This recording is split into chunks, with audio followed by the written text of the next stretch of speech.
ريفيجن على السريع كده، سؤالين خفاف كده بسرعه. لما يقول لي يوز ليستنج ميثود، يعني استخدم طريقه الليستنج ميثود. انا مش عارف يعني ايه ليستنج ميثود. هو ممكن يقول لي يوز ليستنج ميثود او يقول لي رايت باي يوزنج ليستنج ميثود. طب اكتب ايه بقى؟ يقول لي عايزين نعبر عن السيتس تو ريبريزنت السيتس دول. عايزين نعبر عن السيتس دول.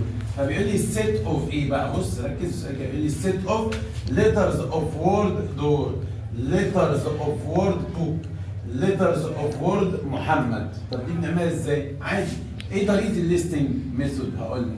بتروح قايل ايكوال كده وبتفتح البريز بتاعنا وتكتب الحروف بتاعت كلمه بوك.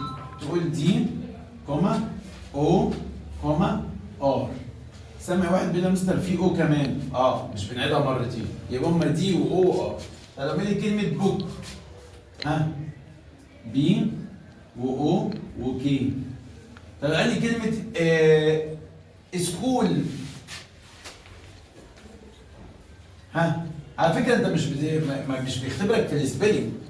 لا هو مش بيختبرك في السبيلنج، هو الكلمه بيبقى كاتبها لك. انت بتروح واخد الكلمه دي وتفكها. هتبدا هتقول ايه؟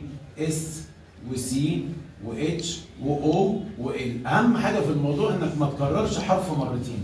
يعني مثلا الاو والاو مكتوبه مرتين تكتبها مره واحده بس. طب مثلا هنا الاو والاو مرتين مره واحده. طب هنا كلمه محمد، حد واخد باله ان الام متكرره مرتين اهي صح؟ انا اقول ايكوال او افتح بريس اكتب ايه؟ ام ولازم كوما، ما ينفعش شرطه. بص بقى شروطها ايه؟ هي شروطها كده ان لازم يبقى فيه بريزز ولازم يبقى فيه كوما بين كل حرف والتاني.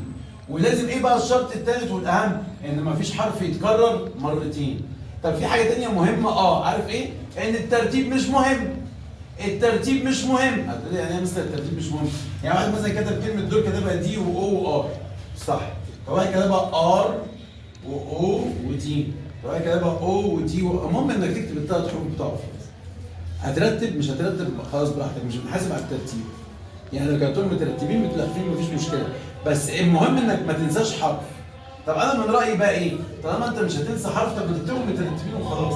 يعني تقول دي وبعدين او وبعدين ار. طب انا عايز كلمه محمد او محمد ده ام اعمل كوما. عارف اللي هيعملها شرطه غلط. لازم كوما ام وبعدين ايه؟ او وبعدين اتش وبعدين بعد الاتش في ايه؟ حد بيقول ام تاني هقول له لا كتبناها قبل كده. ناقصين حرف الاي وحرف الايه؟ الدي. بص انا كتبت كلمه محمد. طب قال لي اكتب كلمه ستيودنت. حروف كلمه ايه؟ برضه ستيودنت خد بالك في تي وتي مرتين. هتكتب الاس والتي واليو والدي والاي والان وتبقى خلصت. ما تكتبش التي الاخيره دي ان انت تبقى كتبتها قبل كده. فهمتوا الحته دي؟ طب في سؤال تاني برضو لما يبقى عايز مالتيبليكيتيف انفرس اوف كذا. يعني بنقول مالتيبليكيتيف انفرس بنشقلب بنقول الاغنيه ايه؟ اديتيف انفرس بنغير الاشاره. مالتيبليكيتيف بنشقلب. مالتيبليكيتيف بنشقلب. يبقى كلمه مالتيبليكيتيف انفرس دي معناه انك عايز تشقلبه. طب الاول تفك ده بالكالكوليتر وانا سبق قلت لكم ده بيتفك بالكالكوليتر. انا بكتب 0.7777 ده يطلع ايه على الكالكوليتر؟ هيطلع 7 وتحتيها 9. في واحد يقول لك بس انا كده حليت. اقول له لا تعالى فين مالتيبليكيتيف انفرس؟ يعني شقلبها. اقول له يبقى تتشقلب يبقى تبقى 9 فوق وال7 ايه؟ تحت. اوكي يا شباب؟ طب قال لي عايز مالتيبليكيتيف انفرس اوف حاجه ثانيه. اف قال لي مثلا 2 and 3 over 5. هنعمل ايه في 2 and 3 over 5 دي؟ هو عايز لها مالتيبليكيتيف انفرس. هنشقلب بس مش هنشقلب ده انت الاول هتفك دي كلها بالاله. هتدوس شيفت وتدوس على زرار الفراكشن. هتكتب 2 وفوقها 3 وتحتها 5. الاله هتفك لك ايه؟ الحركه بتاعت نازل باي طالع بلس اللي كنا بنعملها في سنه 5 ابتدائي ورابعه ابتدائي. اللي هتقول لك 2 باي 5 ب 10 تنزل عليهم 3 يبقى 13 وتحتها 5. طب تيجي نشقلبها يبقى ال 5 فوق وال 13 تحت. طب قال لي the number which has no multiplicative inverse. سؤال تاني اهو. قال لي the number which has no multiplicative inverse. از ايه؟ مين النمبر اللي ما عندوش مالتيبليكاتيف انفرس؟ الزيرو، لان الزيرو مش هينفع نشقلبه. الزيرو مش هينفع نشقلبه. تمام كده يا شباب؟ دي كانت مراجعه صغيره كده بس على الاجزاء القديمه عشان لو حاجه منهم بتقف معاك يبقى انت كده تمام. انتظروني ان شاء الله في الفيديو الجاي. يلا باي باي. برضو من ضمن المراجعه في مساله حلوه عايزين نقولها. في كلمات في الدرس بتاع البروبورشن ديفيجن. البروبورشنال ديفيجن في كلمات فيه انا لما بشوفها بقول معناها ماينس. انتوا عارفين مثلا يعني مثلا كنا بنقول فيرست تو سكند تو سم، كنا بنقول مثلا فيرست تو سكند تو سم صح، وكنا بنقول سم يعني بلس، واوقات يبقى فيرست مع سكند مع سيرد وبرضه بقول في الاخر ايه؟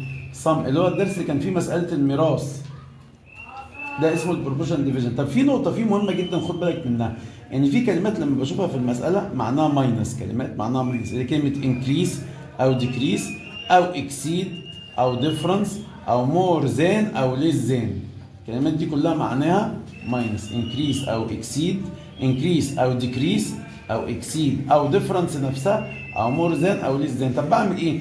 بدل ما اقول فيرست تو سكند تو سم بقول فيرست تو سكند تو ديفرنس واكتب ديفرنس مختصر كده، وبدل ما بعمل بلس لا بعمل ايه؟ ماينس.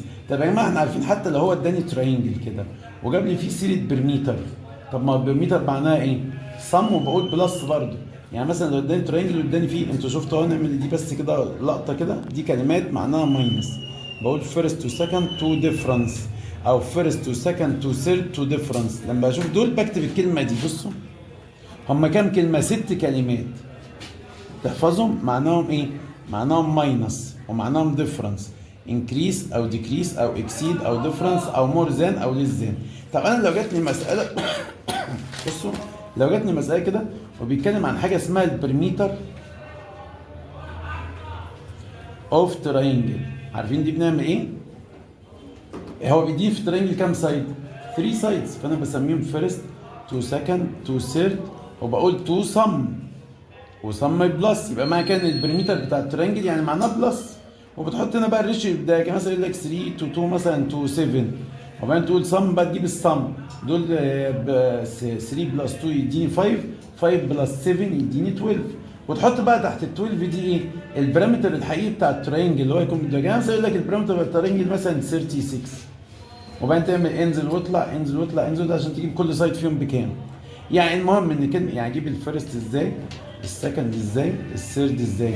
انزل واطلع. هو مديني ده البارامتر الحقيقي 36، اقول ايه؟ 3 باي 36 اوفر 12، 2 باي 36 اوفر 12، 7 باي 36 اوفر 12، واجيب ده كام سنتي وده كام سنتي وده كام سنتي لو هو ماشي بالسنتي. لو 36 دي بالمتر يبقى كام متر كام متر كام متر. يعني اللي انا اقصده ان البرميتر اوف ترينجل معناها صم برضه. وطب لو جه قال لك ان احنا مسكنا مبلغ وقسمناه، فاكرين؟